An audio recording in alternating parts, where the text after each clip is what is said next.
希儿，怎么样？发现什么线索没有？他什么都不肯招，但是我在他屋里发现了一双男人的靴子，我敢确定是上官浩的。为什么？我发现那双靴子高低不一样。这么说，他们已经勾结上了。只要盯着他，就能找到上官浩。雅儿性格孤僻，为人很固执。倘若没有证据逼问他的话，闹到皇后娘娘那里，反而是我们理亏，而且会打草惊蛇。我看这样吧，我们几个人轮流看着他，看看上官浩到底什么时候出现。嗯，坐下吧。娘娘，您怎么又咳了？要不要叫太医过来看一下？不用了，老毛病了。天一冷，气候一干，就容易犯咳。就算太医来了，也未必能好了。臣参见皇后娘娘。什么事这么着急呀？启禀皇后娘娘，边关又告急了。哦，这怎么回事啊？臣也不知道是怎么回事。为了防御边塞进攻，臣和皇上还有兵部大员制定了一个连环计。这个计策的妙处在于，如果第一计失败了，后面还有一计。可是，竟然都被边塞看穿了。这真是奇怪了。臣也百思不得其解。除非是奸细，可是这奸细是谁呢？看来这机密大事得好好筹谋一下。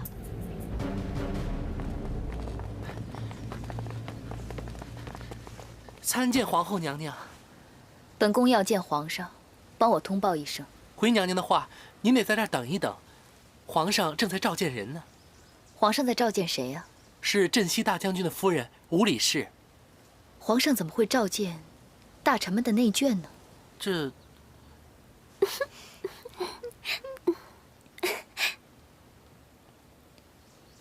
这个镇西大将军的夫人长得很美吗？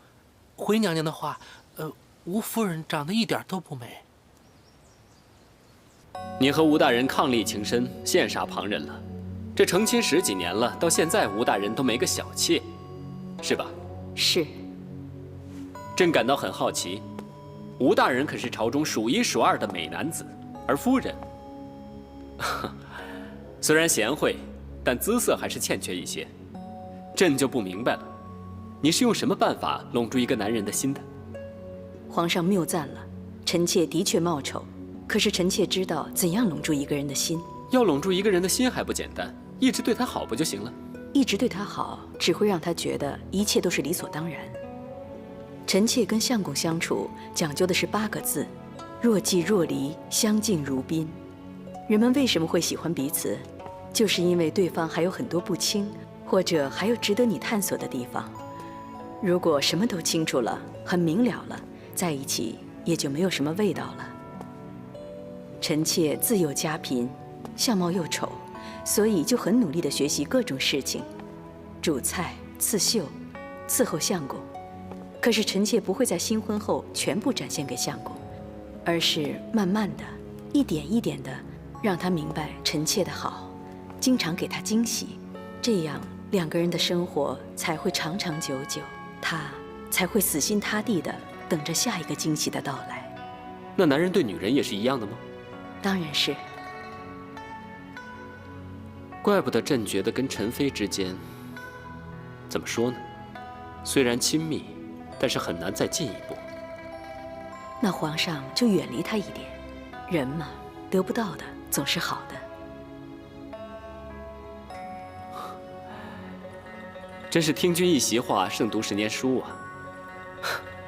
夫人的话，真是解开朕心中迷惑的良药啊！谢皇上。娘娘，哎呀，娘娘，娘娘，启禀皇上，娘娘一定要进来，奴才拦不住。皇上，臣妾有重要的事情跟皇上回禀，请皇上并退左右。都退下吧。是。你想说什么？皇上，这次边塞进攻我大唐，有如神助，皇上知道了吗？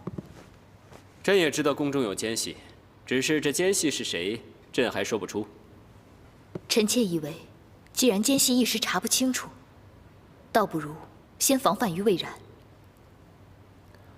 怎么个防范法？所有的机密大事，由皇上和大臣们在殿间完成，然后秘密送往军营。至于兵部那边，皇上只要你一个假圣意就可以了。你的意思是说，如果边塞还能洞察先机的话，那问题就出在宫中；要是他们按照假圣旨来应对的话，那问题就出在兵部。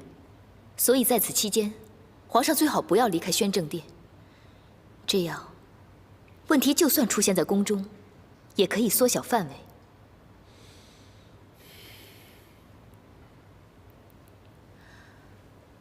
皇上是舍不得陈妃吗？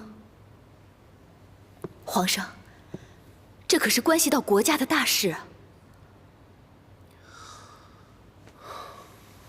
好，朕就听你的。朕也应该独处一段时间了。有时候短暂的分别，也会让日子过得更有趣一些。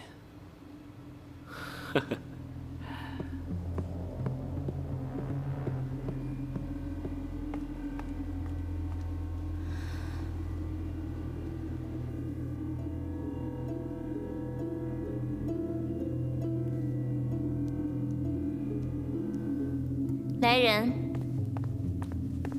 参见娘娘，陈妃娘娘有何吩咐？往常这个时候皇上早该来了，怎么到现在都没有动静？回娘娘话，刚才宣政殿公公来过，说皇上有要事处理，暂时过不来了。是吗？本宫怎么不知道？娘娘正在午睡，奴婢不敢打扰。这样啊，你去准备一些点心吧。本宫要去宣政殿见皇上。娘娘，皇后娘娘已经吩咐过，六宫中人不许无故打扰。皇后？皇后现在在皇上面前还能说得上话吗？皇后娘娘下旨的时候，已经拿到皇上的圣旨了。这样啊，看来是我们不太懂规矩。进宫这么久，还没去看过皇后呢。彩蝶郡主去世以后，皇后娘娘一直咳嗽。她宫中的宫女说，甘露殿早已闭门谢客，六宫中的人，皇后娘娘都不见。咳嗽？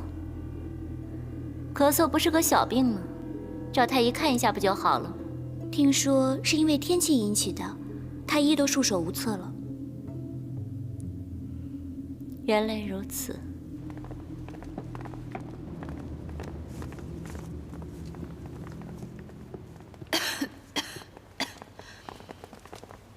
参见娘娘。免礼。谢娘娘。这是什么味道啊？怎么这么香？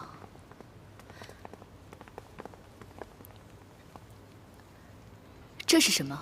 回娘娘的话，奴婢们看娘娘连夜咳嗽实在是太辛苦了，所以奴婢们想了一个法子替娘娘解乏。奴婢们把熬好的川贝蛇胆汁，加上麝香，用手帕浸湿，做成花状插在花瓶里，这样屋子会湿润，娘娘咳嗽的毛病也容易好些。这种方法不错，谁想的？这个很难回答吗？难道你们不想要赏赐？回娘娘的话，只要娘娘凤体安康，奴婢们就心安了。好了，这里没事了，都下去吧。是。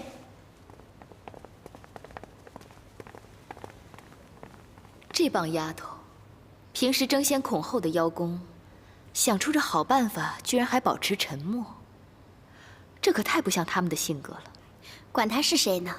奴婢觉得，只要娘娘身体安康，比什么都强。拿银针来。莫非娘娘怀疑这里有毒？害人之心不可有，防人之心不可无。是。娘娘。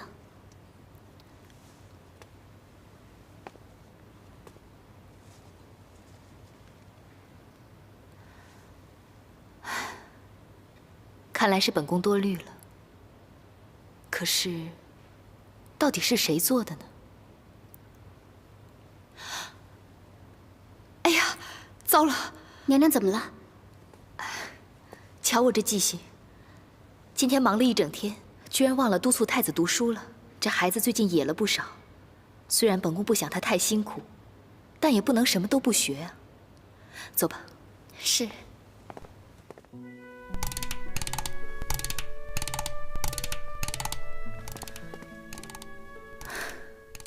你看吧，本宫都说了，一不督促就贪玩了。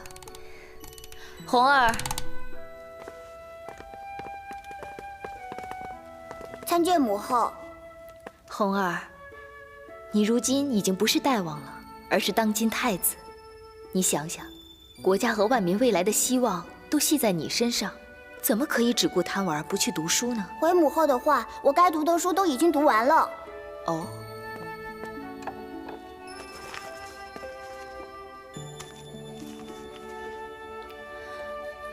这些都是你写的，没有让哥哥姐姐帮你的忙？怎么可能呢？母后，你可以随时考考我。子曰：“学而时习之，不亦乐乎？有朋自远方来，不亦乐乎？”真的这么用功啊？儿子要做像皇祖父一样的明君。谁教你的？是给我讲故事的人告诉我的。他说这是我们俩的秘密，谁都不能告诉。给你讲故事的人？谁在外面？怎么了？娘娘，刚才外面有人影划过。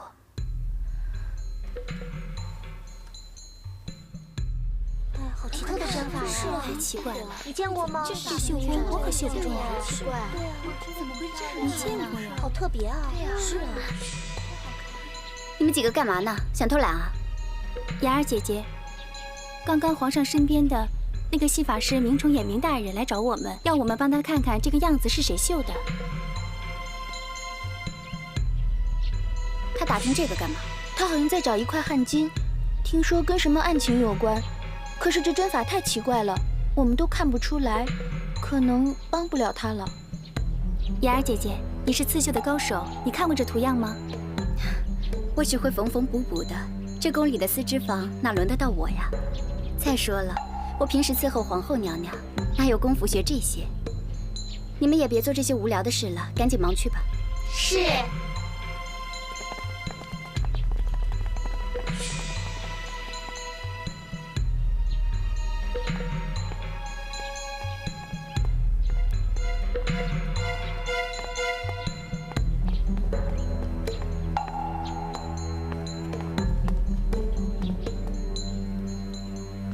他回房间干什么？手上还拿了一些东西。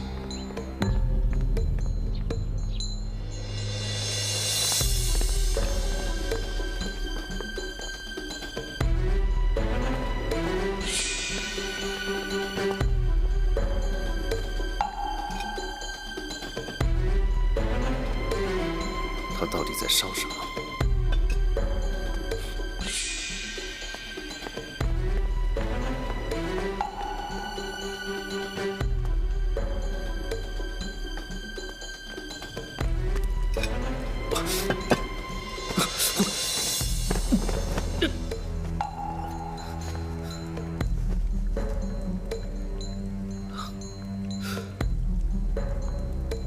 这些绣片绣得这么好，为什么要烧掉呢？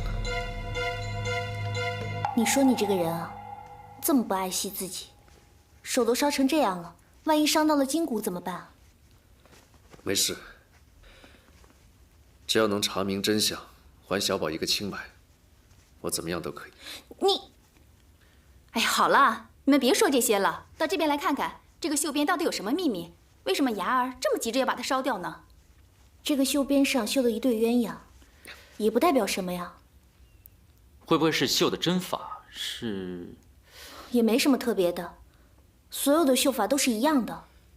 不对，他们说这个绣法很奇特，与众不同。我看没有什么不一样的。样的吗？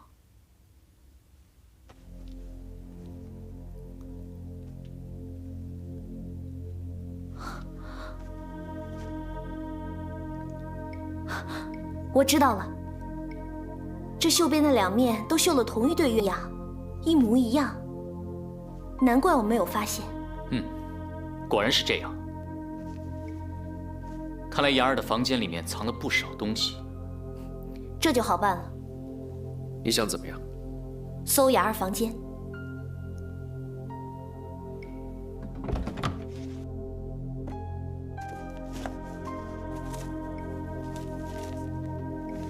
希儿，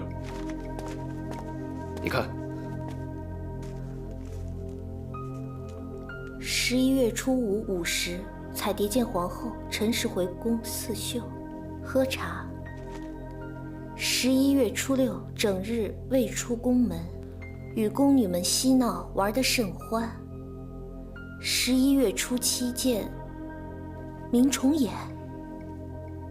看来他一直在监视着郡主的一举一动。我觉得奇怪的是，彩蝶郡主怎么会跟衍哥哥扯上关系？谁？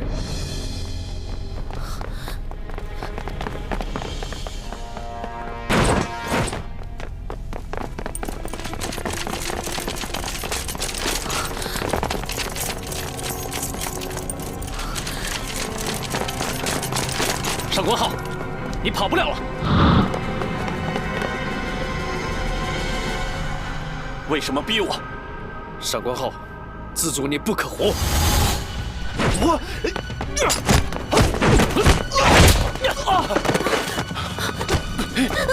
仙儿，别过来！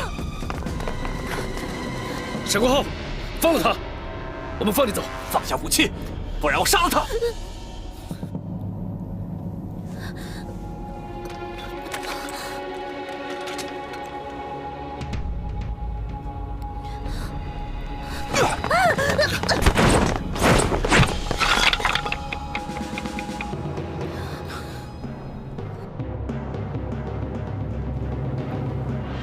说，为什么要伙同上官浩，做出这样的事来？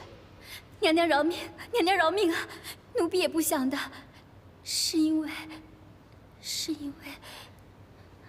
因为什么？娘娘，上官浩跟奴婢说他是无辜的，一切都另有隐情。什么隐情？奴婢不知道。雅儿啊雅儿，你跟了本宫不少时日了，耳根子怎么这么软？人家跟你说有隐情，你就相信？做出这样大逆不道的事情，你让本宫拿你怎么办？奴婢该死，奴婢该死！女人这辈子最逃不过的，就是一个情字。本宫不怪你的情不自禁，但是本宫怪你玩忽职守。还有什么你知道没有回禀的，快快禀告。娘娘，奴婢知道的全都说了，其他的奴婢真的不知道。那上官浩藏在哪里？宫里这么大，为什么我每次搜查都找不到他的踪影呢？奴婢也好奇，问过他好多次，他都不肯说。真的？奴婢可以发誓的。好了，本宫相信你。不过这件事情非同小可，你犯了这样的错，已经不可以在甘露殿当值了。来人啊，把雅儿押下去，先关起来，等事情查清楚之后再行发落。是。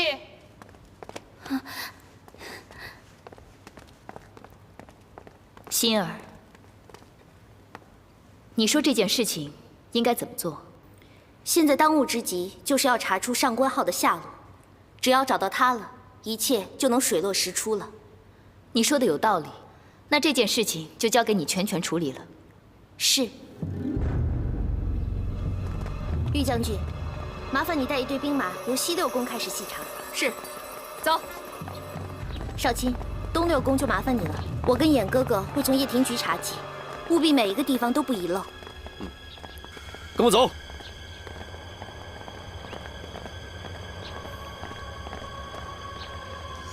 你有话要跟我说？何以见得？不然你何必把他们两个都支开呢？有什么话就说吧。还是衍哥哥了解我。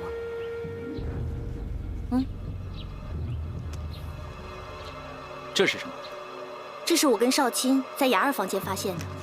由此可见，上官浩每天都在观察我们，暗中记录我们的一言一行。别的我倒没什么发现，只是衍哥哥和彩蝶郡主有交往一事，实在令人太好奇了。上一次皇上打猎的时候，你记不记得？我就是那个时候认识彩蝶郡主的。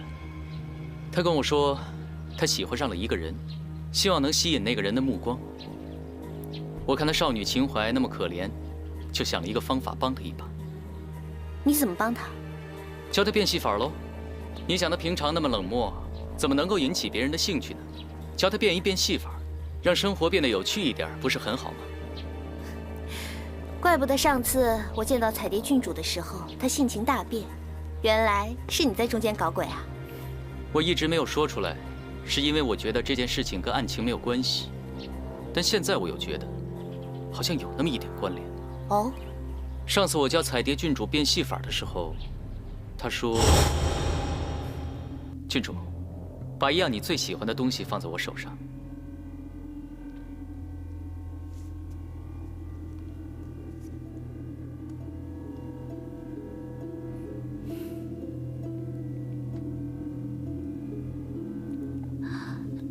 这是怎么变的？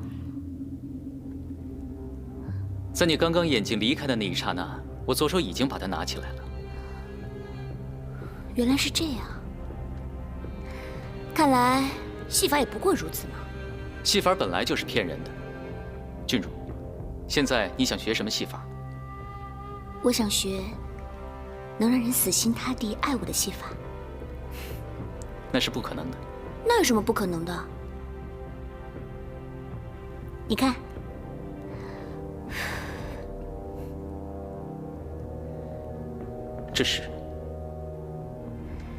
这叫做销魂散，闻了之后能让男人产生诱惑，这不就是让人死心塌地的戏法吗？但这样你只能得到他的人，得不到他的心。心这个东西，不是以你郡主的身份，或是用任何手段就可以强行得到的。他是人，他想给就能给，他不想给，抢也抢不到。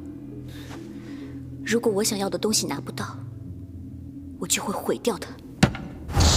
你说，这件事情说明了什么呢？你想，雅儿送给上官浩的汗巾系在彩蝶郡主身上，这代表什么？你的意思是，彩蝶郡主喜欢的是上官浩？很有可能。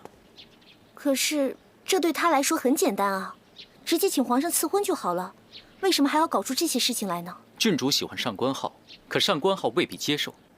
上官浩是有心上人的。哦，上官浩已经有雅儿了。以郡主的性格，得不到就毁掉，所以就有了上官浩强暴郡主的事。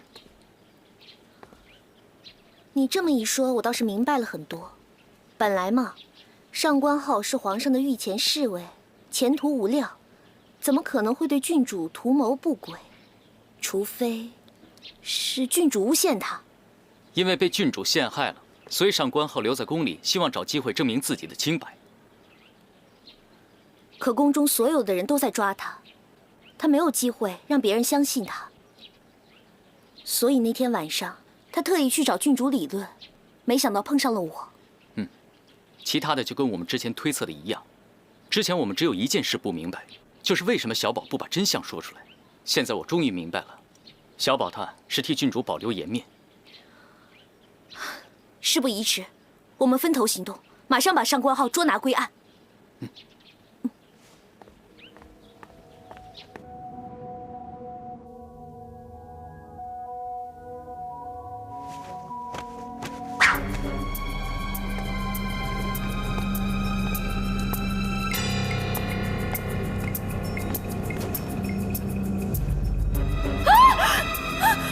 上官浩，你想干什么？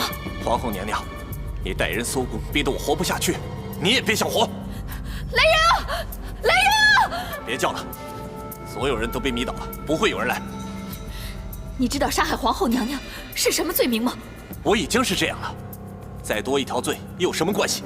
而且皇后大丧，整个皇宫一定会乱成一团，说不定我还有机会逃出去。娘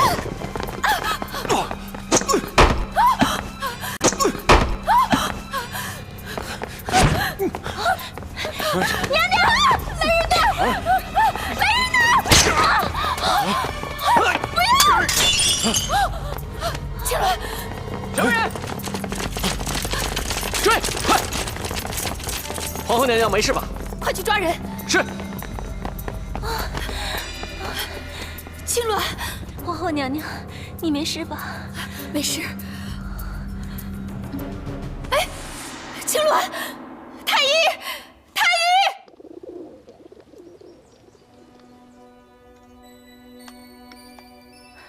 啊，娘娘，你身体不适，就多礼了。谢娘娘。都那个时辰了，你怎么还会在本宫的甘露殿里？这，回娘娘的话，我们家娘娘自前几日开始一直在娘娘宫里伺候。哦，在本宫屋里放香薰花，督促太子读书，都是你做的。臣妾只是尽微薄之力，实在不足挂齿。你为什么要这么做？臣妾出身贫寒，不懂宫里的规矩，一直冒犯娘娘，心中实在愧疚。本宫不想听这些冠冕堂皇的话，本宫想听实话。臣妾深爱皇上，不想因为两宫之间的矛盾，让皇上为难。你也是个有心人呢。娘娘，奴婢有个不情之请，请娘娘一定要答应。什么事？你说。请娘娘一定不要把这件事情告诉皇上。这么大的事，怎么可以瞒着皇上？只要娘娘肯，一定可以的。臣妾实在不想因为臣妾的事，而扰乱皇上的心神。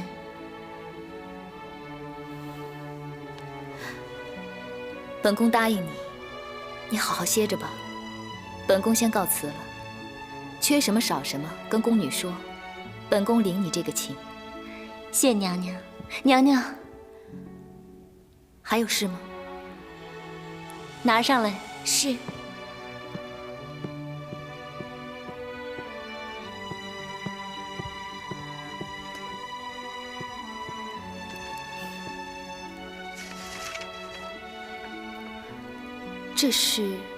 这是臣妾家传的白狐图，据说有护宅保平安的作用。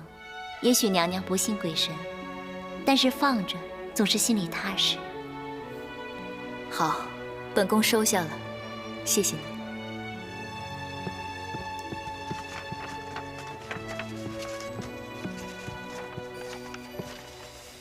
恭送皇后娘娘。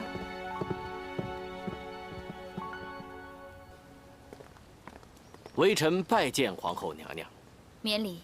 谢皇后娘娘。李太医才刚来过，邱太医怎么又来了？啊，回娘娘的话，微臣是来给陈妃娘娘送药的，是她常服的药。她平时也没有什么顽症，为什么常常服药呢？给本宫看看。是。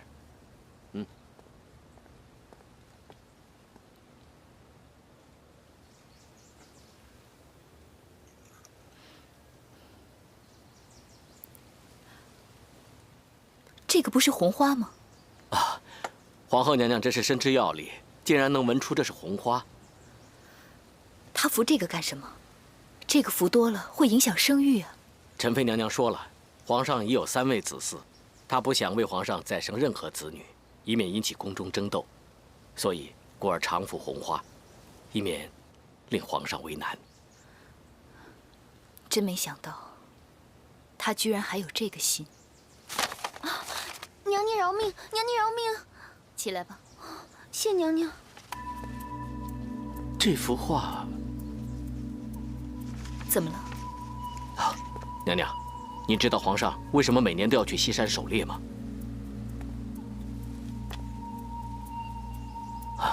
这跟他小时候一段经历有着密切的关系。皇上小时候胆子就很大，常常一个人去西山狩猎。先帝非常担心，常命老臣伴随其后，以免出了意外也能及时救治。所以，我就跟皇上去了西山。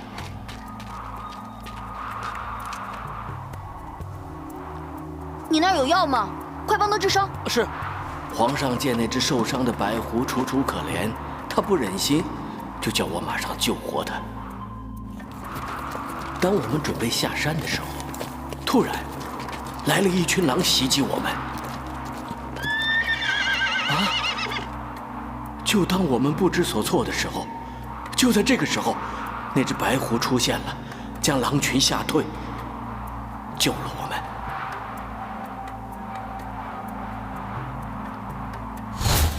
这么说，这只白狐还挺有人情味儿的，还懂得报恩。所以皇上每年都要去西山狩猎，为的就是把所有欺负白狐的动物全部打光，以免白狐再受伤害。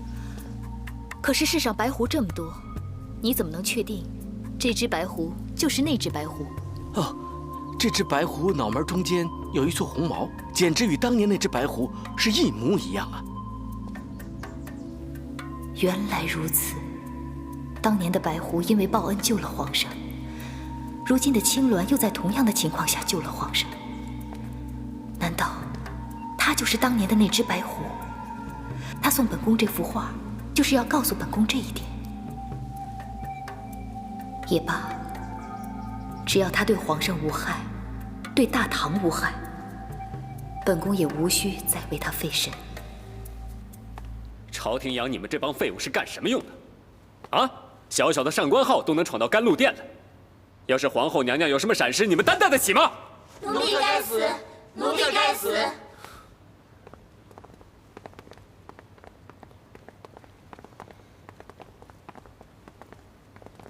参见皇上。平身。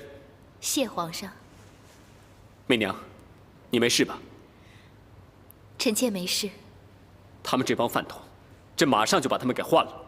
皇上，不怪他们，要怪也要怪上官浩太过狡猾。皇上今天怎么忽然有空来甘露殿了？你们都下去吧。是。朕来是要告诉你一个大喜讯，你的计策有效了。昨日我大唐大破边塞国，把他们打得片甲不留。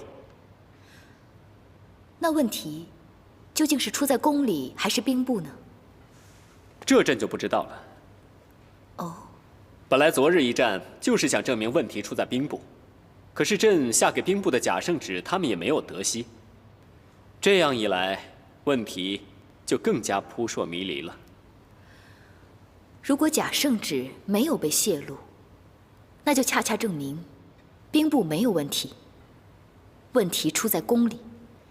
因为臣妾把皇上留在了宣政殿，所以消息才没有流传出去。媚娘，你又想往陈妃身上泼脏水？怎么会呢？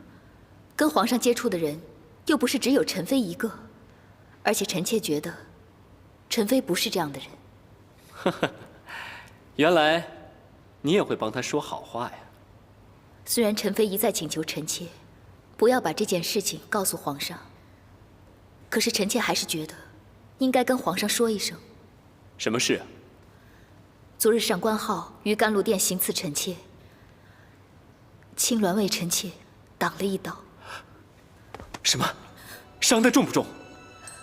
皇上不要紧张，应该没事。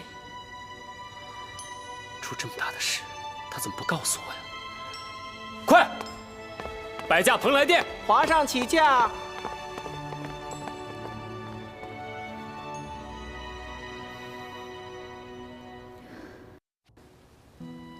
皇上驾到！青鸾，参见皇上。你受伤了就不要起来了。来，朕为你喝药。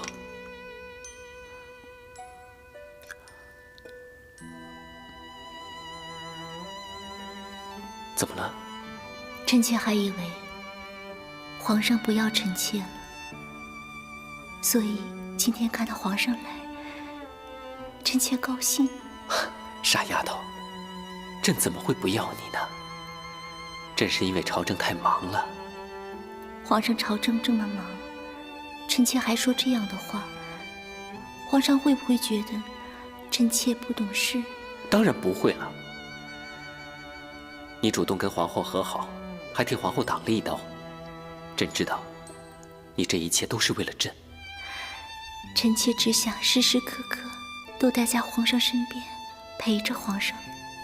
好，从今天起，不管朕做什么事情，都特许你来宣政殿陪朕。你意下如何？谢皇上。你要是真想谢的话，就乖乖的把这药喝了，好吗？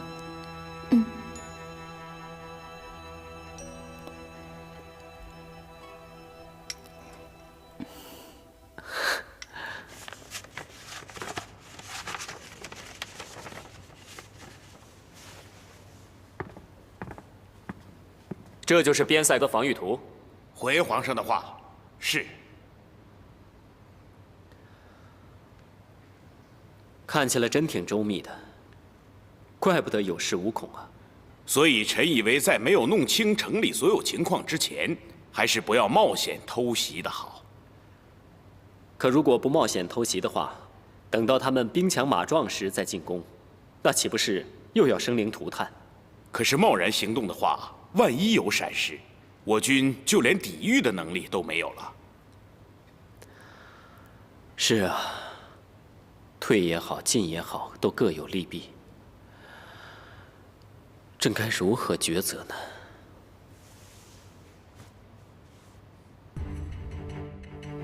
左3进2。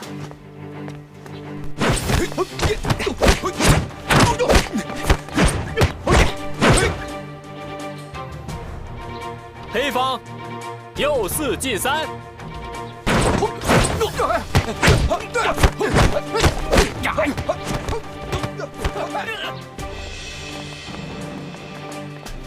红方右3进2。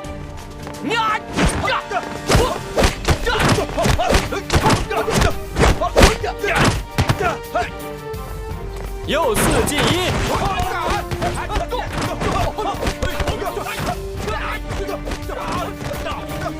参见皇上。平身，沈妃，快来。你来的正好，陪朕下人棋。这就是人棋啊，皇上。对呀，就是用人代替棋子，可好玩了。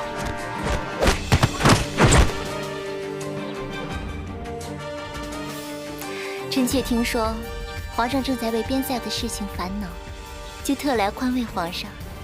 没想到，皇上却玩着人棋玩得开心。莫非边塞的事已经解决了？哼，哪有这么简单就解决的？可就算事情没解决，朕也不能每天愁眉苦脸的吧？也许这么玩一玩，放松一下，能想到更好的办法呢。陈妃，你看，现在这棋，是进也好，退也好，都是生死攸关，朕实在进行不下去。你能不能帮朕想个好办法？这皇后不是也特许你来宣政殿陪朕吗？将来，很多国家大事都要听你的主意。今日，就当是一个测试，如何？皇上既然这么说，那青鸾就献丑了。下得不好，皇上可不要怪我。不怪不怪。你且下来。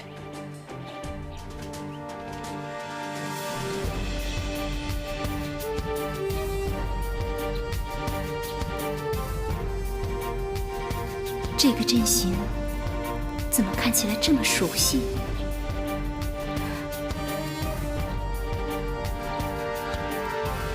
左3进2。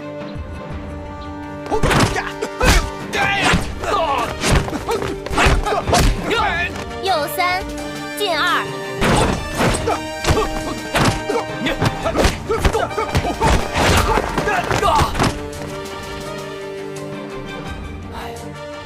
就这么一步，红方局势就豁然开朗。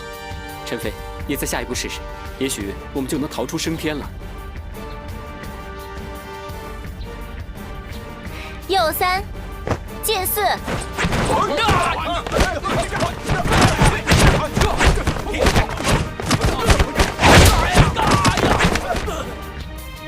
左4，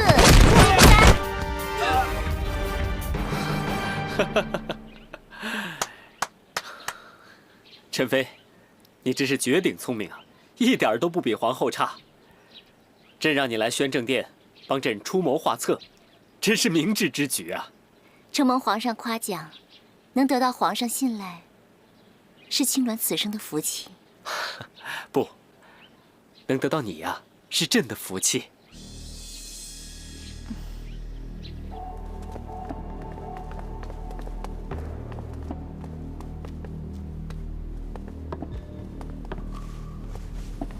娘娘，请慢用，并退左右。你们都退下吧，留他一个人伺候就可以了。是。